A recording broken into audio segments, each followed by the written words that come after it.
Welcome back to part 3, where I'm exploring character number 2 and part of our creative thinking, creating wacky characters collection.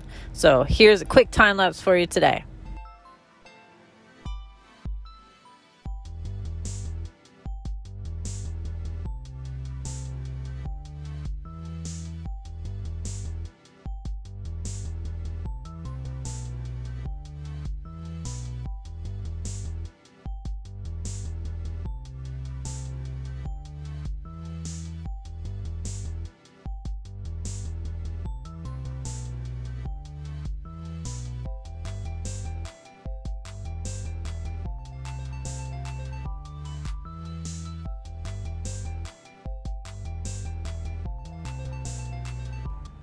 All right, another fun one is wrapped up.